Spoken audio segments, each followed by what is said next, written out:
I was elbow deep in a cardboard box of my grandmother's tax records when my brother-in-law sent the text. Not a call, a text. 12 words. We're taking what's owed to us. You'll understand when you're older. I stared at my phone for a long moment. Then I set it face down on the stack of folders, took a slow breath, and thought, good luck with that. Because 24 hours earlier, I had done something quiet and irreversible. Something they never saw coming, because they'd spent 30 years deciding I wasn't worth paying attention to. Let me back up. My grandmother, everyone calls her Nana, but her name is Frances, built everything herself. That's not a figure of speech. She actually built things. Cabinets, mostly, in a little shop behind her house in rural Ohio. She started in her late 30s after my grandfather walked out, leaving her with 2 kids under 10 and a mortgage she couldn't refinance, because it was 1987 and the bank manager told her, without blinking, that she'd need a male cosigner. She told him where he could put that suggestion. Then she went home, taught herself woodworking from library books, and spent the next 4 decades turning that shop into something real. By the time I was old enough to help with the books, I'm a CPA, have been for 6 years now, Nana's business was worth considerably more than anyone in the family liked to admit out loud. She'd sold the commercial side a few years back and rolled the proceeds into a living trust. The trust covered her care, the upkeep on her property, and eventually her estate.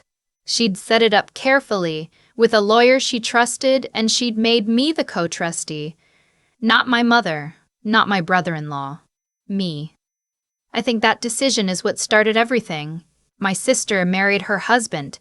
I'll call him what he is, which is a problem with a golf handicap about 8 years ago. He was charming in that particular way that only reveals itself slowly, like a water stain spreading across the ceiling. By year 2 of their marriage, he was making comments at family dinners about how Nana's money was sitting there doing nothing. By year 4, he'd started treating my sister like his personal lobbyist, sending her in to have quiet conversations with Nana about the family's future. By year 6, he'd started treating me like an obstacle.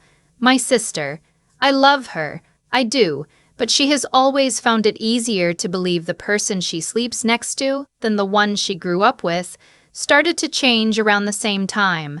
She stopped calling just to talk. She started calling to ask questions. How much is in the trust exactly? What happens if Nana needs memory care? Who controls the disbursements? Is there a way to restructure?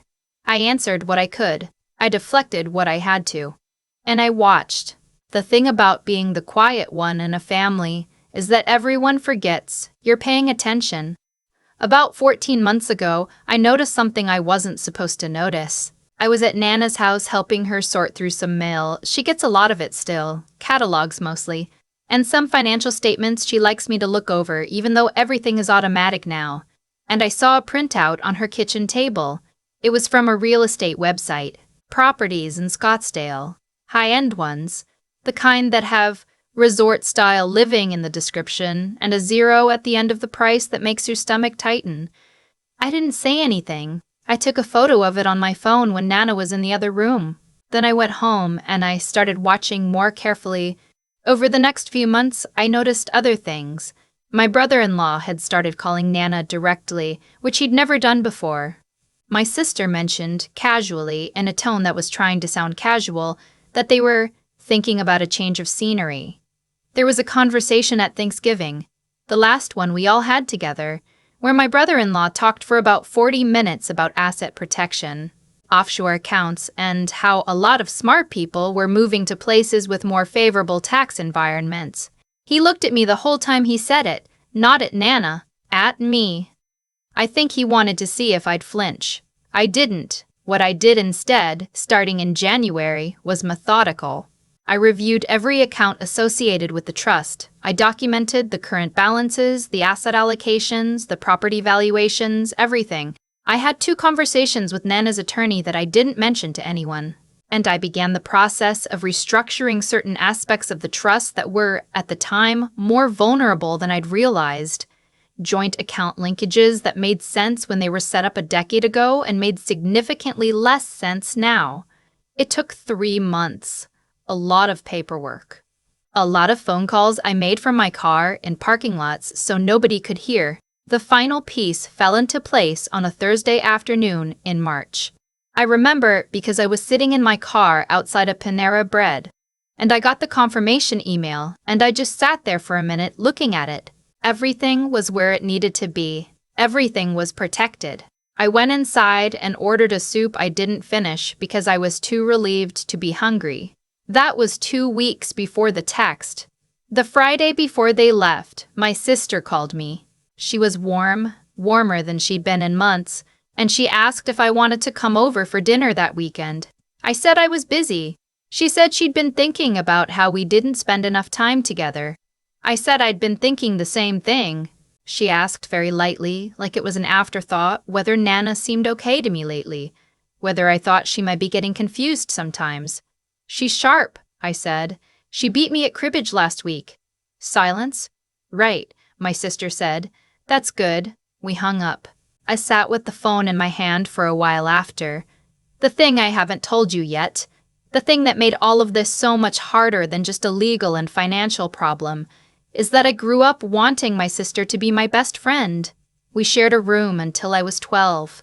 She taught me to drive in an empty church parking lot. When I went through a terrible breakup in my mid-20s, she was the first person I called, and she drove 2 hours without asking any questions and just showed up at my door with a bottle of wine and a pizza. Whatever this version of her was, it wasn't the person I grew up loving. I don't know if he changed her slowly or if she changed herself. I don't know if she believed everything he said or if she just found it easier than fighting him. I still don't have an answer to that. I'm not sure I ever will.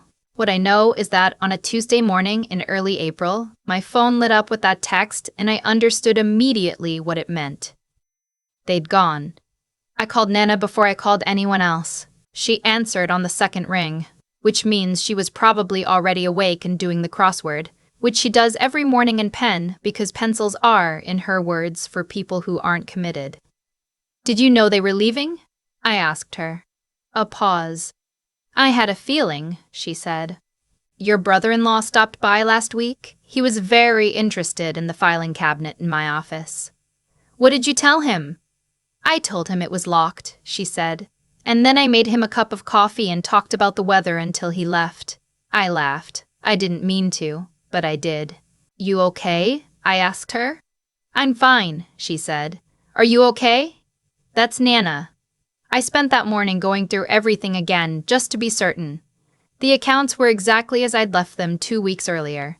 The restructuring I'd completed in March meant there was nothing accessible through the old channels they might have been counting on. The joint account link my mother had set up years ago for Nana's convenience, which my brother-in-law had apparently believed he could leverage, had been severed and replaced with a separate custodial arrangement that required my sign-off for any disbursement above a threshold amount. He hadn't asked me about any of this, of course, because he'd assumed I wouldn't have thought of it. That's the thing about being underestimated. People leave gaps. The second text came that afternoon, 3 hours after the first one. It was from my sister. We tried to pay for the room, and the card didn't work. Something's wrong. Call me. I set my phone down again, picked it up, typed a reply. What card? She named an account I recognized. The old joint account, the one that hadn't been active in weeks. That account was closed, I wrote back. Restructuring. I sent Nana paperwork about it in February. She signed off. 3 dots appeared, disappeared, appeared again, then nothing. My brother-in-law called me from an unknown number that evening. He was using what I've come to think of as his boardroom voice, measured, reasonable. The kind of voice that's been carefully constructed to make the other person feel like the unreasonable one. There's been some kind of administrative error, he said. We need access to the account. There's no error, I said. Then you need to fix whatever you did, he said. The boardroom voice was slipping a little at the edges. I didn't do anything wrong, I said. I fulfilled my fiduciary responsibility to the trust. If you have questions about the legal structure, you are welcome to consult an attorney.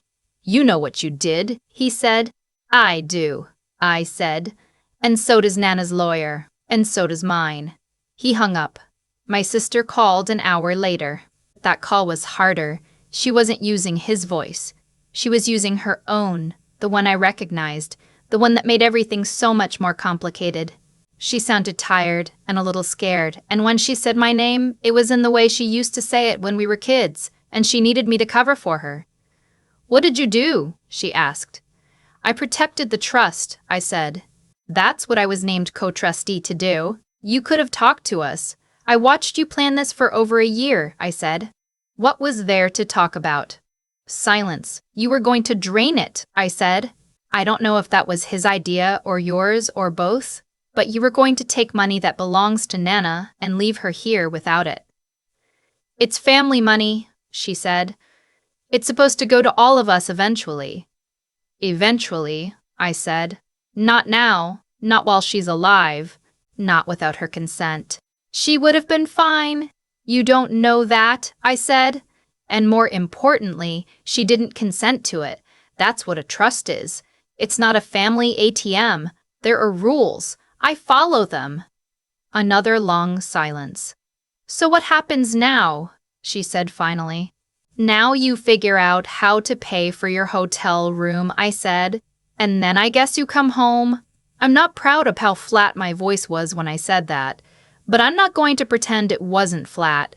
They came back 9 days later. I know because Nana texted me. She learned to use texting last year. She's very proud of it. A single message. "They're back. Don't worry. I'm fine." The conversation I had with my brother-in-law after that was brief. It happened in Nana's driveway, which felt appropriate. He tried a few angles. The administrative error framing again. Then something about how I'd overstepped. Then something vague about how he'd been looking into his legal options. I told him I'd spoken to both my attorney and Nana's attorney, and that they were welcome to reach out. He didn't say anything after that. My sister and I haven't spoken much since they came back. We talk in the way that you do when you're both waiting for something to settle, or maybe for one of you to figure out the right first word. She sent me a short email about 2 months after everything that said she knew things had gotten complicated and she wanted to talk when I was ready. I read it 4 or 5 times. I haven't answered it yet. There are things I understand intellectually that I'm still working on feeling. I understand that people can be influenced by someone they love into becoming a version of themselves that they might not have chosen independently. I understand that she was in a marriage I wasn't fully inside, seeing things I couldn't see. I understand that what happened doesn't erase 33 years of shared history. But I also understand that she stood at the edge of something and didn't pull herself back, and that I was the one who had to stand between her and my grandmother's life savings, quietly, alone, for months, without anyone asking if I was okay. Nobody asked if I was okay. Nana asked. But that's Nana. I go over there most Sunday mornings now. We do the crossword together. She does the across clues. I do the down. We argue about whether proper nouns count, and she makes coffee that is aggressively too strong, and I drink it anyway because it's hers. Sometimes she talks about my grandfather, whom I never met, and what he would have made of everything. Sometimes she talks about the cabinets she's still finishing in the shop, the slower projects she does now just because she likes the smell of the wood. Last Sunday, she put down her pen mid-clue and said, without looking up, "You know I knew what you were doing, right, in January, all those calls." I looked at her. "You did?" "I'm 81, she said. "I'm 81, she said. "I'm not confused." She tapped her pen on the table. "I just needed to know if you were going to handle it, and you did." I didn't know what to say to that. I think I just nodded. She picked her pen back up. 7 letters, she said. Acts in one's own interest. I thought for a second. Selfish, no, she said. It's prudent. And she wrote it in, confident and permanent, like she'd known the answer the whole time. I think about that a lot. The difference between what looks like selfishness from the outside and what is actually just protecting the thing you were trusted to protect. I spent months worried that I was being cold, being calculating, choosing paperwork over family. I still wonder. Sometimes, in the quiet parts of the night, if there was a version of this where I handled it differently and didn't lose my sister in the process. But then I think about Nana in her shop, sawdust on her hands, library books stacked on the workbench, building a life for herself and 2 kids out of nothing but will and skill, and refusal to be told she couldn't. I think about what it would have looked like if that had been taken from her.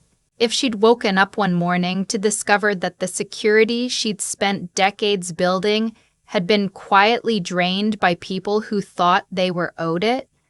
That's not something I was willing to let happen, even if it cost me. Some cuts have to be made to save the whole thing. That's not cruelty. That's carpentry. I keep coming back to that Sunday morning crossword, Nana tapping her pen on the table, not even looking up, saying she'd known what I was doing since January. All those parking lot phone calls, all those quiet months of paperwork and waiting. She saw the whole thing and never said a word, not because she didn't trust me, but because she did. That's what I think about when people ask if I regret how it all went down. There's a version of this story where I say something earlier, where I sit across from my sister at a dinner table and lay it all out, what I've noticed, what I'm worried about, what I think her husband is planning. I used to replay that version a lot in the months after everything settled, wondering if an honest conversation could have changed the ending. But here's what I've learned. Slowly, and not without some grief, honesty only lands when the other person is still listening. And somewhere along the way, my sister had stopped listening to me and started listening to someone else. That wasn't something I could fix with a conversation. That was something she had to choose to fix herself. What I could control was the trust, the accounts, the paperwork, the phone calls made from parking lots so no one could hear. I think about the kind of person it takes to do what my brother-in-law tried to do.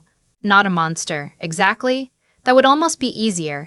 Just someone who had decided, gradually and probably with a lot of internal justification, that the rules applied to other people.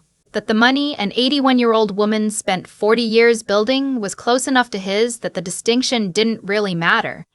That kind of thinking doesn't arrive all at once. It grows in the space where accountability used to be. And the thing about that kind of thinking is that it always, eventually, finds its limit. His limit was a card that didn't go through at a resort checkout desk in Scottsdale. Mine was a confirmation email in a Panera Bread parking lot that told me the work was done. Cause and consequence don't always announce themselves. They're quiet. They build the way Nana's business built. Slowly, through small decisions made consistently over time. Every call I made, every document I reviewed, every uncomfortable silence I sat with instead of filling, those were choices. Small ones, but they added up to something that held. I'm not going to pretend I handled everything perfectly. I lost something with my sister that I haven't fully gotten back. I don't know if I will.